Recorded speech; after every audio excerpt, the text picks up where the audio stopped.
Bora lá! Em pouco tempo, a gente vai mergulhar na história de uma das maiores organizações criminosas do mundo. Meio século de transformações. A gente está falando, claro, do Comando Vermelho. De um simples grupo de autodefesa dentro de uma prisão a um verdadeiro império transnacional. Então, a pergunta que fica é exatamente essa. Como é que um grupo que surgiu só pra galera sobreviver dentro de uma cadeia vira essa força gigantesca que peita o próprio Estado? É uma história, bem, é uma jornada bem complexa e, claro, muito violenta. E olha só onde essa história toda foi parar. O resultado é esse. Hoje em dia, o Comando Vermelho não é mais só um cartel de drogas. É algo diferente, um modelo híbrido que estão chamando de narcomilícia. Pensa assim, é uma mistura do lucro absurdo do tráfico com a extorsão que a gente via nas milícias, sabe? Isso muda completamente o jogo do crime organizado no Brasil. Ok, para a gente entender como chegamos nesse ponto, a gente precisa voltar lá no começo, anos 70, num lugar que, sem querer, acabou virando um laboratório para um novo tipo de crime. E esse lugar era o presídio de Ilha Grande, conhecido como Caldeirão do Diabo. O apelido já diz tudo. Foi ali, durante o regime militar, que tomaram uma decisão que mudou tudo. Botaram na mesma cela presos políticos, militantes de esquerda, com criminosos comuns. E essa mistura, bom, ela foi a incubadora perfeita por que viria depois.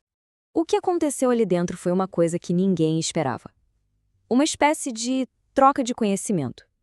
Os presos comuns começaram a aprender com os presos políticos sobre disciplina, sobre organização, sobre união. E daí nasceu o primeiro grupo. O apelido que deram? Falange LSN. Por ironia, né? Usaram o nome da mesma lei que prendeu os professores deles. E essa organização que eles criaram não demorou para virar poder de verdade. Em 79, o negócio ficou sério. Numa ação brutal, super coordenada, o grupo simplesmente eliminou todos os rivais dentro do presídio. Acabou. A partir dali, Ilha Grande não era mais só uma prisão. Virou, na prática, o quartel-general de recrutamento da facção. Ou entrava para o grupo, ou, bom, não tinha outra opção. Mas é claro que essa organização toda não ia ficar presa ali para sempre, né? Chegaram os anos 80 e com eles a grande virada. A facção descobriu um negócio muito, mas muito mais lucrativo. A virada de chave foi puramente econômica. Pensa na lógica. Assaltar banco é um risco danado e o dinheiro vem uma vez só. Já o tráfico de cocaína era um rio de dinheiro constante, entrando sem parar. E com essa grana toda, eles financiaram a expansão, favela por favela, no Rio de Janeiro inteiro. E com esse poder todo, líderes como Rogério Lembruber começaram a dominar os territórios. Eles agiram de forma esperta. Onde o Estado não chegava, eles chegavam. Davam ajuda para a comunidade e, ao mesmo tempo, impunham a lei deles, a tal da Pax Armada, a paz na base da arma. E isso, claro, criou um apoio dentro da comunidade, que tornava tudo mais difícil para a polícia. Para se ter uma ideia da audácia dos caras, a cena é de filme. Em 1985, o líder Escadinha foi resgatado de Ilha Grande, de helicóptero. Isso não foi só uma fuga, foi uma humilhação pública, um recado claro para o Estado.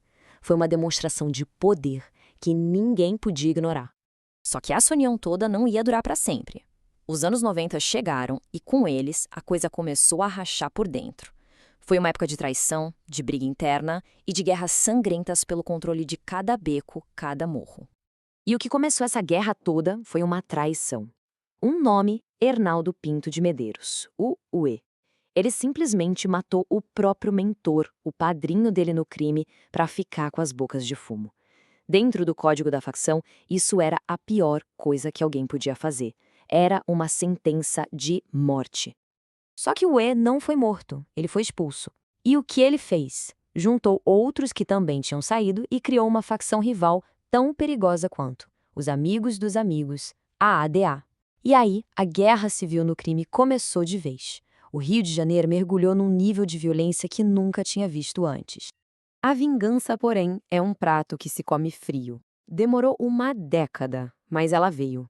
E veio de um jeito brutal.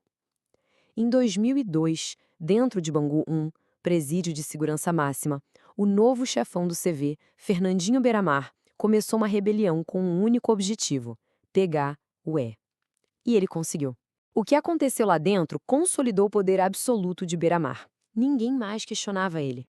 E beira-mar não pensava pequeno. O Rio de Janeiro já não era suficiente. A visão dele era nacional, era internacional. E para isso, ele abriu uma nova frente de batalha, num lugar-chave, a Amazônia.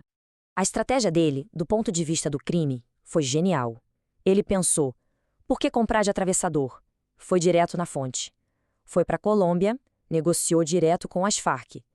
A troca era simples: armas de guerra por cocaína pura.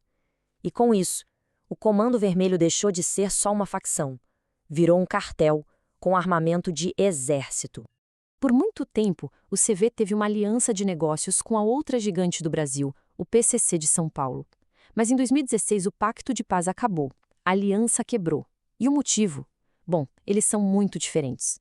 Dá pra ver que o CV é mais espalhado, cada chefe com seu território, e gosta de mostrar força, de dominar pela arma. Já o PCC é o oposto, super centralizado, uma empresa mesmo, e prefere agir na surdina. A briga pelo controle das rotas de tráfico explodiu numa guerra que tomou o Brasil inteiro. E o principal campo de batalha dessa guerra virou a Amazônia. E esse número aqui é para deixar qualquer um de cabelo em pé. Em um único ano, a presença das facções na região cresceu 32%. A briga é pelo controle total da chamada Rota Solimões, que é o caminho pelo rio para escoar toda a droga que vem da Colômbia e do Peru. E isso tudo nos traz exatamente para os dias de hoje, para a evolução mais recente e talvez a mais perigosa de todas do Comando Vermelho. O que aconteceu foi o seguinte: o CV percebeu que as milícias do Rio, suas rivais, estavam enfraquecendo. Então, eles partiram para cima com tudo. Só que a estratégia agora era outra. Não era mais só para expulsar os milicianos, era para tomar o negócio deles, absorver o modelo. E olha só quais são as novas fontes de renda. Não é mais só a droga. Agora o CV lucra com a extorsão de coisas do dia a dia. Tem taxa de segurança para morador, monopólio na venda do gás de cozinha, controle da gatonete, aquele serviço de internet pirata. Eles cobram imposto do comércio local, de quem vende imóvel. É um modelo de máfia mesmo. É a tal da narcomilícia. E essa nova fase, claro, tem novos líderes. A gente está falando da chamada Tropa do Urso, que é comandada por 2 foragidos, o Doca e o Abelha. Eles são hoje o cérebro militar e financeiro por trás dessa expansão agressiva, que não se limita mais ao Rio, mas avança para outros estados importantes do país. Então, hoje o mapa da guerra é basicamente esse aqui. No Rio de Janeiro, a grande batalha é pela Zona Oeste. Lá no Amazonas, é pela Rota dos Solimões, como a gente viu. E na Bahia, a briga é pelo controle dos portos, que são a porta de saída da droga para a Europa e também a chave para dominar o mercado do Nordeste. E a gente termina com essa provocação que é para pensar mesmo. Essa história de 50 anos do Comando Vermelho não é só sobre crime. É sobre como um estado paralelo foi se formando.